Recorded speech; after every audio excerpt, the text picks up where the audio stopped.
ఏ విధంగా జనాల్ని ఫూల్స్ చేయడానికి ఈయన సంసిద్ధంగా ఉన్నాడో అర్థమవుతుంది.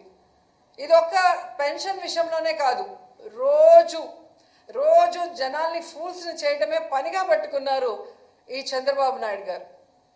అధికారంలో రావటం ముందు సూపర్ 6 అమలు చేస్తాను అని చెప్పి నమ్మించి ఓట్లు వేయించుకొని ఈరోజు ఏ విధంగా జనాల్ని ఫూల్స్ చేశారో మనం అందరం కూడా కళ్ళారా చూస్తున్నాం. అంతేకాకుండా గత ఏడాది వాలంటీర్స్కి ఈ ఉగాది రోజు 10,000 రూపాయలు జీతం పెంచి ఇస్తామని చెప్పి ఈరోజు వాళ్ళని ఎలా ఫూల్స్ చేసి రోడ్డు మీద వదిలేశారో మనం కళ్ళారా చూసాం.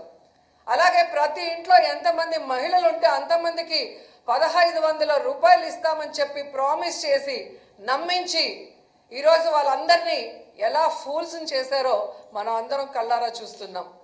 యువతకి ఉద్యోగాలు ఇస్తాం నిరుద్యోగులకి, లేదా 3,000 నిరుద్యోగ భృతి ఇస్తానని చెప్పి ఈరోజు వాళ్ళకి నిరుద్యోగ భృతి ఇవ్వకుండా ఉద్యోగం ఇవ్వకుండా ఎలా ఫూల్స్ చేసి రోడ్డు మీద వదిలేశారో మనం కళ్ళారా చూసాం. అంతకన్నా ముఖ్యమైనది అమ్మఒడి.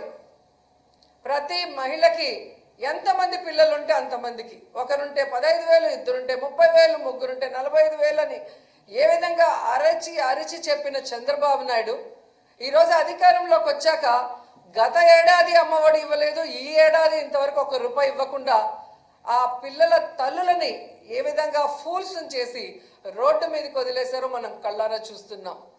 ఇంకా ఈ రాష్ట్రంలో ఉన్న మహిళలకి తాము అధికారంలోకి వచ్చిన రోజు నుంచే ఫ్రీ బస్ ఇచ్చి తిరుపతి, కాళహస్తి, విజయవాడ, శ్రీశైలం, అన్నవరం ఇలా అన్నీ కూడా ఫ్రీగా తిరగచ్చు, ఎవరైనా టికెట్ అడిగితే నా వీడియో చూపించండి అని గొప్పగా చెప్పిన చంద్రబాబు నాయుడు ఈరోజు ఫ్రీ బస్ ఇవ్వకుండా మహిళల్ని ఎలా ఫూల్స్ చేస్తున్నారో అందరూ కూడా కళ్ళారా చూస్తున్నారు. నిజంగా చంద్రబాబు నాయుడు గారు మాట్లాడే మాటలకి చేస్తున్న పనులకి ఎక్కడైనా సంబంధం ఉందని అడుగుతున్నాను. అధికారంలో రావటానికి ముందు ఏం మాట్లాడారు, అధికారంలోకి వచ్చాక ఏం మాట్లాడుతున్నారు? మేము సూపర్ 6 ఇద్దామనుకున్నాము, బయట నుంచి చూస్తే చాలా ఈజీగా ఇచ్చేయచ్చు అనుకున్నాము, కానీ ఈరోజు ఇవ్వటం చాలా కష్టంగా ఉంది అంటున్నాడు. చంద్రబాబు నాయుడుకి సూటిగా చెప్తున్నాను, నీ వల్ల ఈ రాష్ట్ర ప్రజలకి సంక్షేమం అందించడం చేత కాకపోతే మీరు సీఎం కుర్చీలోంచి దిగిపోండి, జగనన్నని కూర్చోబెట్టండి, ఇచ్చిన ప్రతి వాగ్దానాన్ని ఎలా నెరవేర్చాలో జగనన్న చేసి చూపిస్తాడని కూడా ఈ సందర్భంగా తెలియజేసుకుంటున్నాను. ఇవ్వాలన్న మనసు మీకు లేదు.